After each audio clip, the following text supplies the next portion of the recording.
There we go. Good morning, everybody. Good morning. All right. So, audience participation time. So the way this is going to work, I'm gonna call. You're gonna respond. All right. So I'm gonna call Shama Vereke, and you're gonna respond Ole le. And then I say Shama Vereke, and then you respond Oh la la. And I'm seeing some people, Billy, that know this already because we did it just this week, almost as if it was planned. So here we go. So Shama Vereke, Ole le. Shama Vereke, Oh la la. Shama Vereke, Ole le. Shama Vereke, Oh la la. Great. Now the next part. Ogun Balaileo. Then you say, Peleja, Peleja. And I say, Ogun Balaileo, Peleja, Peleja. One more time. Ogun Balaileo, Peleja, Peleja. Ogun Balaileo, Peleja, Peleja. Great. There's one more part. All right. So I'm going to say, Meu Pai Ogun. And then you're going to respond, don't freak out, Tatarakunde. Got it? Tatarakunde. You'll get it. You'll get it. I promise you. So, Meu Pai Ogun. Tatarakunde, Ogun meu pai, Tatarakunde, Ogun meu pai, Tatarakunde, Ogun meu pai, Tatarakunde. Yeah, you just kind of, and if you don't get it, just go with it. All right? All right, so we're going to start at the top.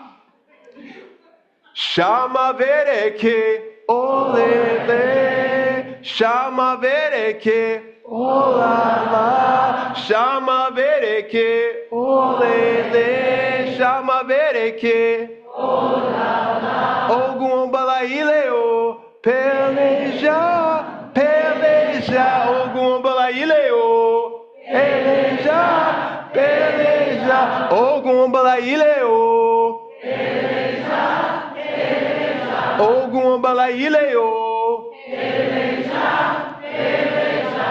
Ogun meu pai, Tatarakunde, Ogun meu pai, Tatarakunde, Ogun, Tatarakunde, Ogun meu pai, Tatarakunde, achei Ogun, Tatarakunde, Ogun meu pai, Tatarakunde.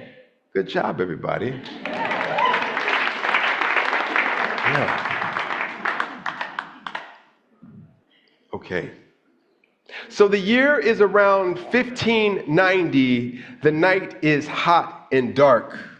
On a sugar mill in Porto Cavo within the colonial lands of Pernambuco, Brazil, 40 enslaved Africans escape into the night. They rush through the fields with nothing but scraps of clothing and dive into the forest beyond.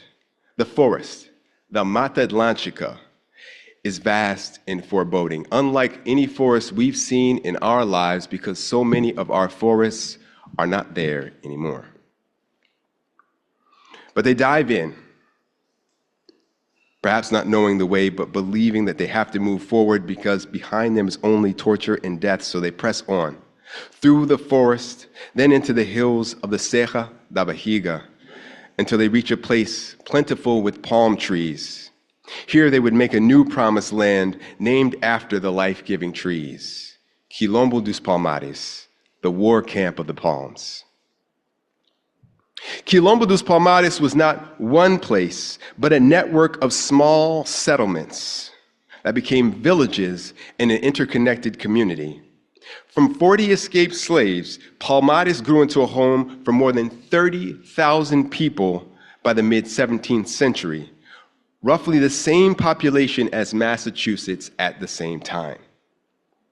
The citizens included mainly African refugees from slavery and their children, some displaced natives, and even a few Europeans running from colonial law.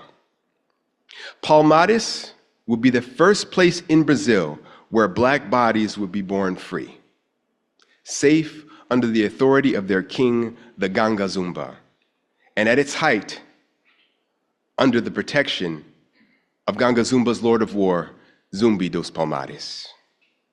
To understand this exodus, you must understand what these black people were running from. In a colonial movement with no shortage of savageries, colonial Brazil was particularly brutal. A profit-driven venture from the start, Portuguese mariner Pedro Álvares Cabral discovered Brazil in 1500 by mistake, and he was not impressed by what he found. Impenetrable forest, natives with no interest in trade and nothing of value beyond their bodies, no gold, no silver. The only extractable resource was lumber, of which only one tree, the pau-brasil, the tree that gives Brazil its name, was valued for the red dye that you could make from its trunk. So valued, in fact, that the Portuguese royal family claimed the rights to every single tree. So the only thing of value that Brazil seemed to have was dirt. Very good dirt. So the Portuguese opportunists who followed Cabral reasoned that if they couldn't extract gold, they would grow it via the luxury spice previously only imported to Europe from India, sugar. They would grow sugarcane. The problem with sugar is that it often maims those who produce it. Cutting sugarcane with a machete for harvest is back-breaking and dangerous work.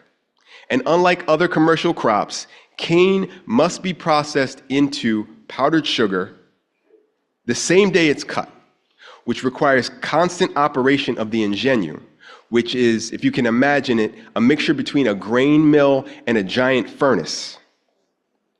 Mill owners were often heavily indebted by the process of building this machine in colonial Brazil. This increased their motivation for and desperation for profit.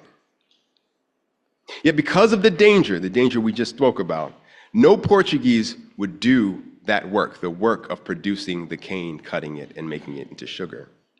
What few natives they were able to capture were also insufficient to turn a profit. The solution came when the Portuguese crown granted the colonists the rights to import slaves from Africa. Africans had increased immunity to both tropical and European diseases. They practiced farming for millennia and had advanced engineering knowledge. They could often fix the machines they were chained to. Unlike the US, where slaves were a very expensive investment, slaves imported to Brazil were cheap and disposable. The Portuguese and the Dutch controlled the African slave market.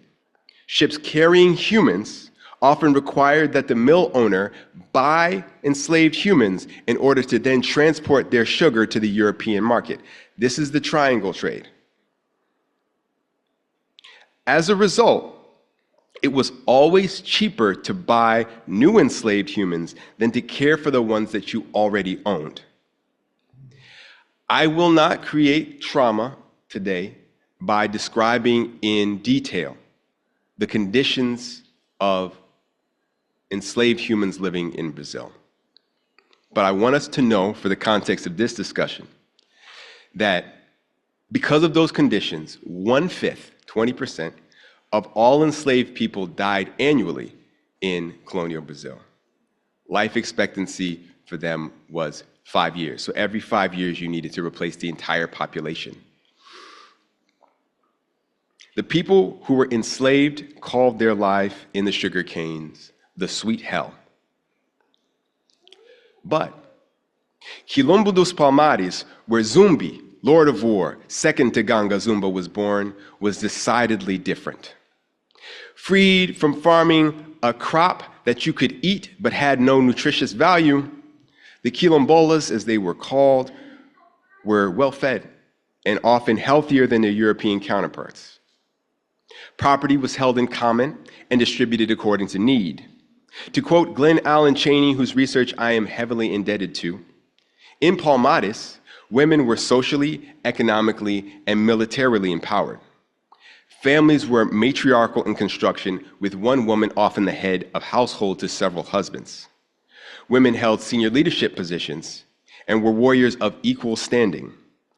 Dandara, wife of Zumbi and mother of his 3 children, was a notorious fighter and perhaps the first known master of the Brazilian martial art capoeira. It was said that she was indomitable in combat. Most amazing to me, however, was the ethnic and cultural makeup of Palmares. See, there's a tendency, and I didn't write this, but I think it deserves an underline. There's a tendency to think of Africa as a singular place, but Africa is in fact a continent with thousands of languages and thousands of ethnicities. So when those Africans came to Brazil, oftentimes they had no common language to speak between them, so they invented new ones. They created new inclusive ways to worship their gods. In other words, they found new ways to dwell together in peace, to offer aid and affirmation, and to live for one another. Now, on the other side of the planet, turn the globe, in 1570, perhaps 20 years before the first Africans escaped to form Quilombo dos Palmares, wealthy aristocrat Jadwiga Sienieska and her husband purchased a wide expanse of land 70 miles north of Krakow, Poland. There, she would found a new town called Rakow for the purpose of providing safety and sanctuary for members of the Minor Reformed Church and other religious minorities. The Minor or Socinian Church, as it became more widely known, had managed to become the enemy of both the Catholic state and the nascent Protestant movement. Because these Socinians had some weird beliefs. They had the audacity to believe that the Trinity was not biblical, that if we're monotheists, then God is the only God, and Jesus was a man. In other words, they were Unitarians. In fact, they were the very first organized colony of Unitarians. At a time when disagreeing meant possibly burning at the stake. The Socinian colony at Rakow also experimented with community, good ownership, self-sufficiency, and religious tolerance. From their ragtag start in 1570, by 1610, an English visitor to Rakow would record that while the rest of Europe was awash with war, Rakow was at peace, inhabited by nice people who loved a spirited debate.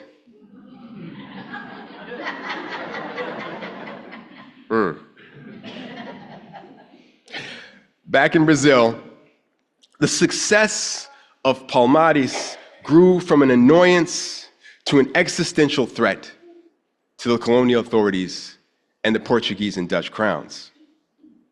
Colonists were constantly under threat of raid from Quilombola warriors. And just knowing that Palmares existed, the enslaved people were increasingly apt to escape or attempt revolt.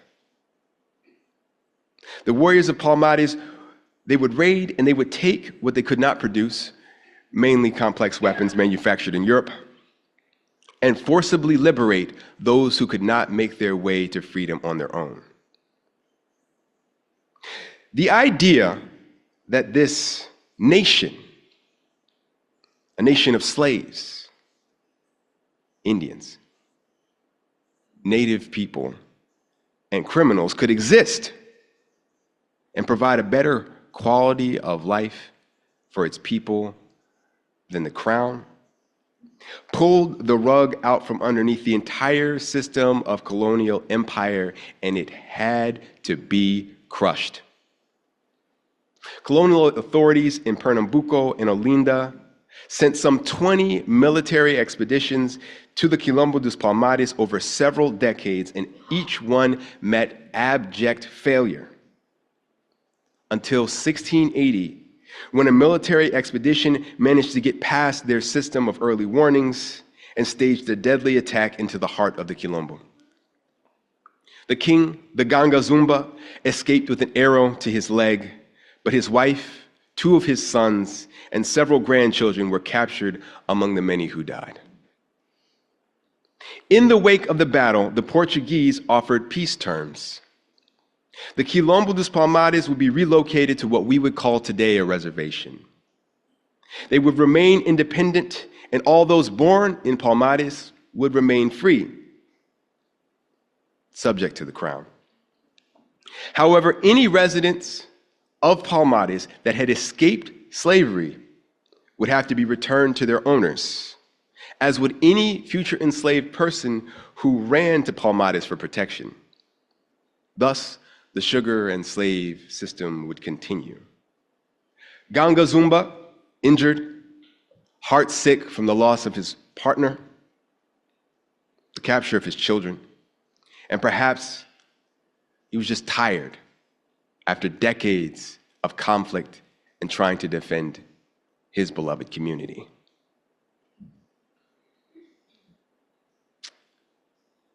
So, over the objections of his council and his lord of war, Zumbi dos Palmares, he agreed to accept the deal, and he traveled to Recife, the capital.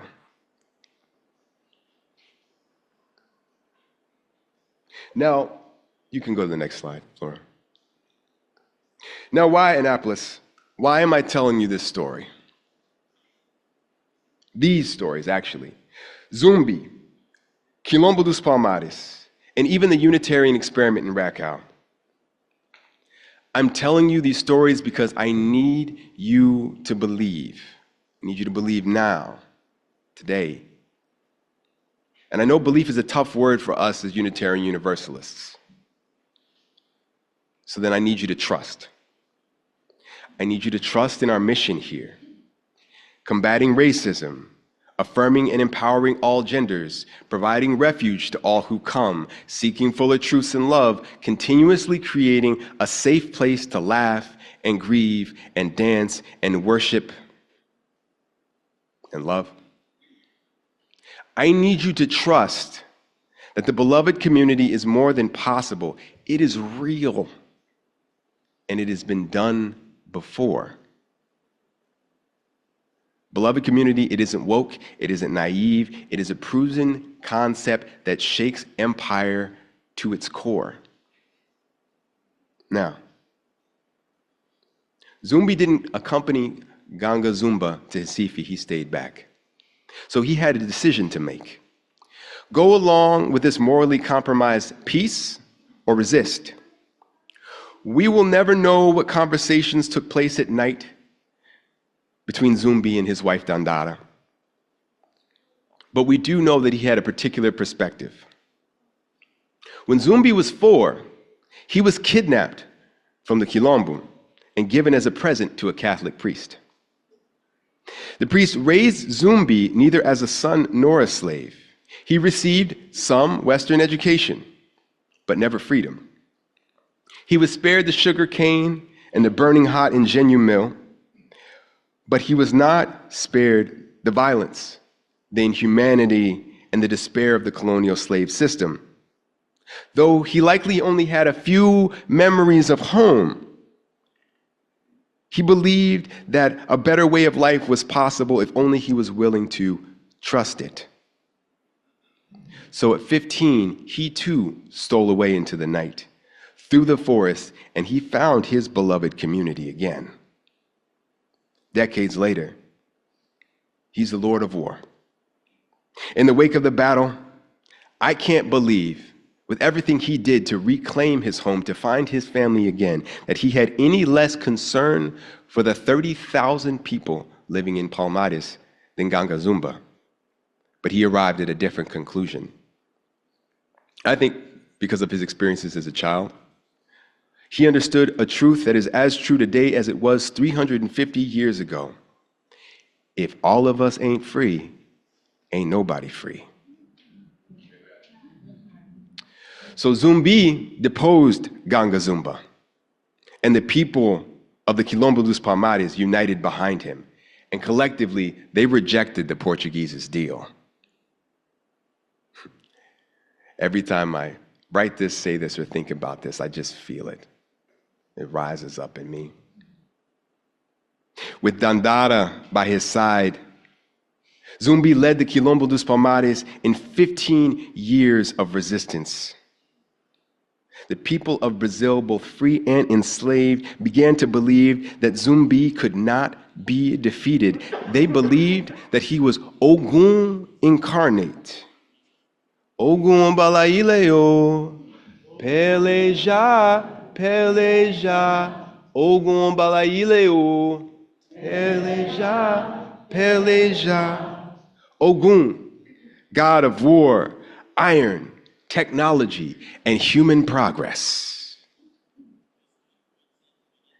The word pelejar comes from the verb pelejar, which means to do more than fight. It means to oppose. In 1694, Dandara, Master Danzara, the indomitable warrior, rather than be captured and submit to enslavement, threw herself to the floor of a rock quarry. Zumbi would fight alone without his beloved for one more year, until he too was captured and killed.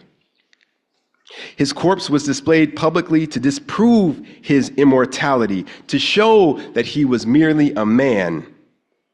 They believed that with another act of violence, they could kill Zumbi and the dream of Quilombo dos Palmares. With another act of violence. But they were wrong. Quilombos, communities founded by escaped slaves, still exist in Brazil today. Some of them are still fighting for their right to their land and their freedom. And Zumbi, anywhere oppression is confronted, Zumbi is alive. Where friends and found family gather in safety, Palmares is alive. Anywhere beloved community is imagined, realized, and defended, Palmares is alive and Zumbi is with us. The divine is with us, right alongside all of our ancestors who dared to love beyond barriers and bondage. Dandara is forever. Raquel is forever. Nat Turner is forever. Marsha P. Johnson is forever. Toribio Queimada is forever. James Reeb is forever. Zumbi is forever. Palmares is forever. Every time we remember them, every time we call their names, we show the enemies of freedom that they have not won, that they are very wrong. So, won't you call Zumbi with me?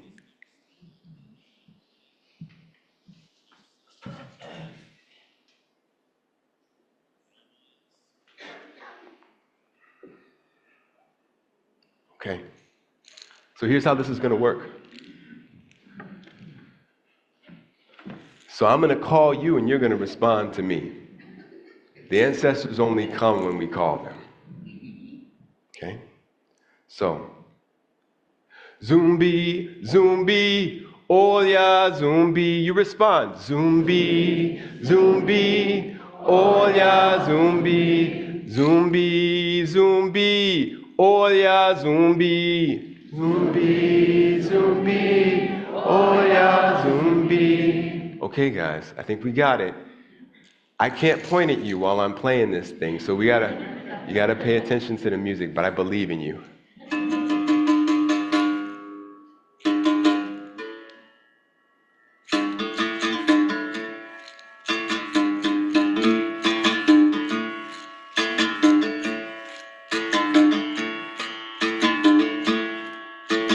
Palmares cresce sem parar. Lavora, Motombo, Cobra, região. Herdeiro de Ganga, Zumba nasceu, com destino traçado nas mãos. Bravo, forte, guerreiro, Deus da guerra se fez na terra.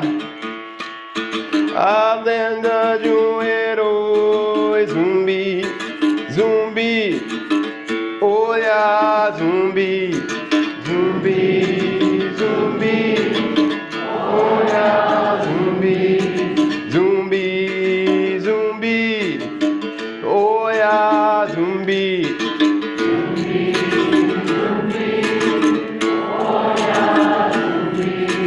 Palmares cresce sem parar, lavoura, montamo, cobra, região. Herdeiro de Ganga, Zumba nasceu, um destino traçado nas mãos. Bravo, forte, guerreiro, Deus da guerra se fez na terra. Destino de um herói, zumbi, zumbi, olha zumbi, zumbi, zumbi, olha zumbi, zumbi, zumbi, olha zumbi, zumbi, zumbi, olha zumbi. Hey.